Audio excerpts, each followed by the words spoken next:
members can do to make their car less likely a car that's going to be stolen. Car thefts have plagued Denver for years. Today, police leaders unveiled what they believe could be a game changer. The things we're asking for are very small, very attainable.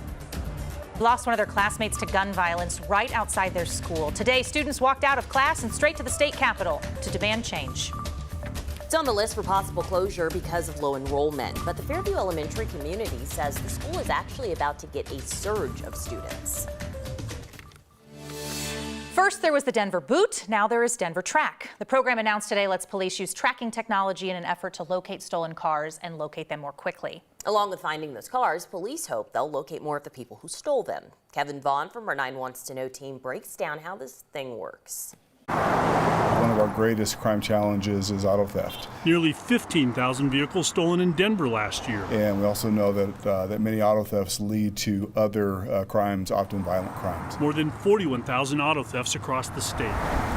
Now there's Denver Track, an effort to turn around those numbers. Vehicles that are newer than 2015, the vast majority of them already have some level of tracking built into them. Tracking that can quickly lead police to stolen cars and thieves. What we also know is that people across our city, regardless of what type of car they have, are taking it up beyond themselves to place some kind of tracking device in the vehicle. Here's how it works.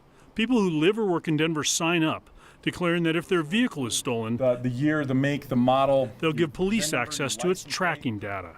Data police can't get unless a thief strikes. So if your car is not reported stolen, we cannot track you. It's aimed at more than vehicle owners. It's hoped window stickers get the attention of would-be thieves.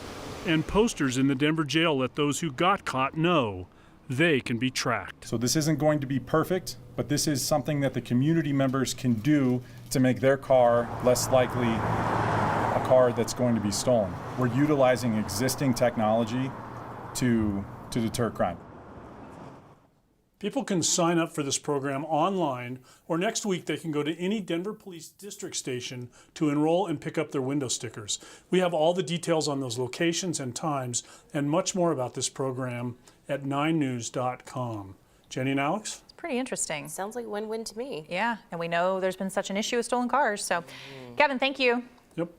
They walked out of school and walked up to the legislature. Hundreds of high school students dressed in red flooded the Colorado State Capitol today to lobby for stronger gun laws in the name of their classmate killed near East High School last month. Luis Garcia was shot outside of East High School 2.5 weeks ago. He died in the hospital this week.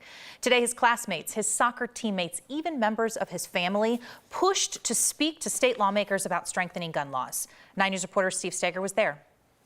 Yeah, Jenny, there was something ironic about watching a line of high school students walk through a magnetometer before they could talk to their legislators this morning. They were scanned for weapons on their way to talk about gun control.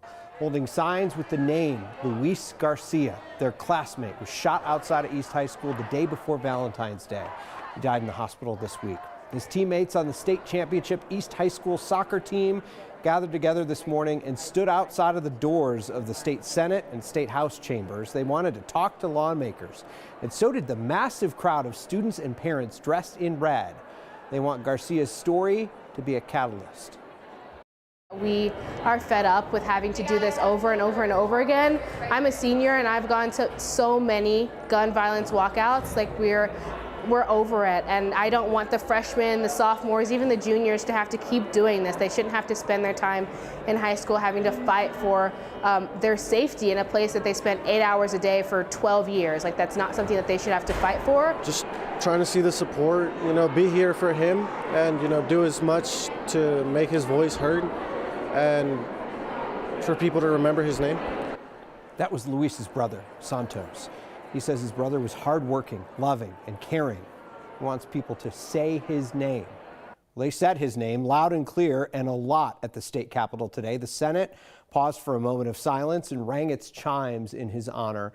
His soccer teammates have also been in front of Denver City Council with that same message. And this morning, they got the ear of at least 2 candidates for Denver mayor who also happen to serve in the state legislature. And so many of these kids aren't even of voting age, and yet here they are pushing lawmakers to listen and understand this. I'll tell you what, people seem to be listening from both sides of the aisle. We saw lawmakers talking to these kids who are dressed in soccer uniforms, standing outside of the House chamber, right there alongside people from different state associations who are also trying to get the ear of lawmakers. They took the time to stop, talk, and listen to them. All right, Steve, thank you.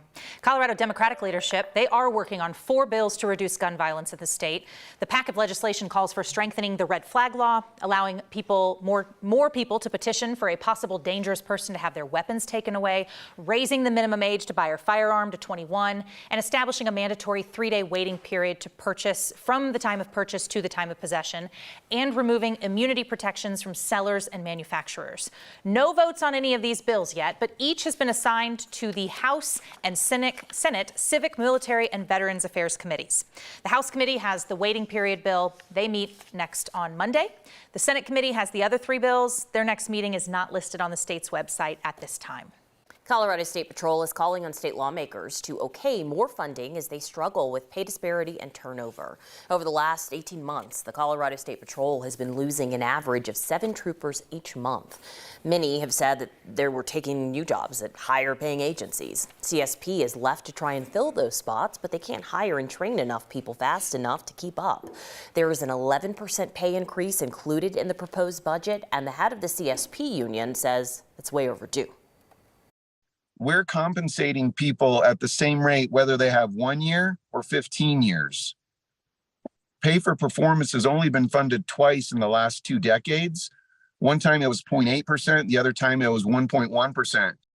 The legislation is now in the Joint Budget Committee, and Senator Barbara Kirkmeyer says she feels confident it will pass as a part of the budget. Coloradans could soon see some lower gas prices. Suncor says it's preparing to restart 2 plants at the refinery.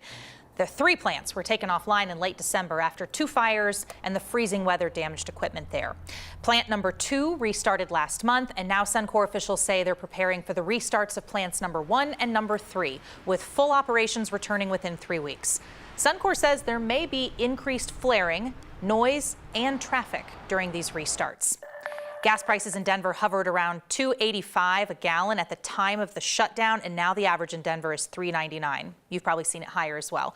For the state, the median price is just a penny above that, $4, 60 cents higher right now than the national average. Fighting to save their school from closure, supporters say the numbers from Denver public schools are wrong. 4 years ago, Sun Valley, right near Mile High Stadium, looked like this before all the affordable housing was torn down, and people in Sun Valley say that's why the numbers have declined. 9 News reporter Angeline McCall spoke with people in the neighborhood who say kids will be returning in just a few weeks. In a neighborhood that's turned into a construction site, Fairview Elementary has been the one place that has remained. Honestly, I think the closing of Fairview would be devastating for some of the people here in this community. Families are waiting for the first affordable housing units to become available to return to their community and their school. Fairview has stood as a place that's stable to come back to. Denver Public Schools says Fairview Elementary, though, is on the chopping block over declining enrollment. Enrollment is declining because our houses were torn down. And they're coming back, but it's taking forever. Denver Housing Authority says hundreds of kids will return sooner than later. Right now is this critical moment where we have 264 units of housing that people are starting to move into next week. I think the whole redevelopment has always been based around the fact that the school is there. Chris Rollerston is the executive director of the Sun Valley Youth Center. Small schools were created to be neighborhood schools and to be small on purpose to meet needs that were specific to communities. And I feel like we're being punished for that now.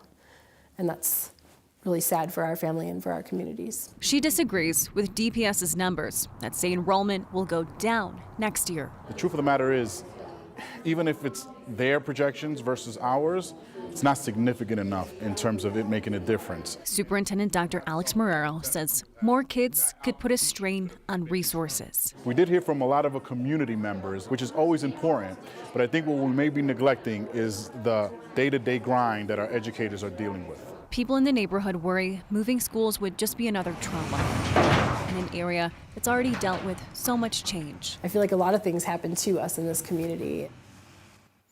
Lawmakers, the next community meeting is Monday. That time was pushed back so that parents have a chance to actually attend. Also keep in mind, too, that this community has a very large number of refugee families as well as immigrant families with translators needed for Arabic, Somali, French, and Spanish. And there are concerns about language barriers as well as other issues like transportation that many families would face in a change like this. I'm curious if these numbers, I mean, it could be potentially hundreds of students. Is that going to be enough, and will it happen quickly enough to make any change with where DPS is at? Yeah, DHA is saying that between 240 and 400 kids could be returning to the neighborhood sometime in the future. Capacity at the school is about 400, a little bit over that. And so with that being said, right now, the numbers from DPS are, much lower, actually saying that enrollment will decline. And so there's a lot of confusion as to whose numbers are correct and what really will happen in the future. Yeah, this affects so many families, so I'm glad you're on top of it. Thank you. Lawmakers have listened to an outcry from Colorado psychologists, how the governor treated the bill giving more mental health professionals prescribing power. Plus, it is one of the most infamous homes in Colorado and the country, and now it is up for sale.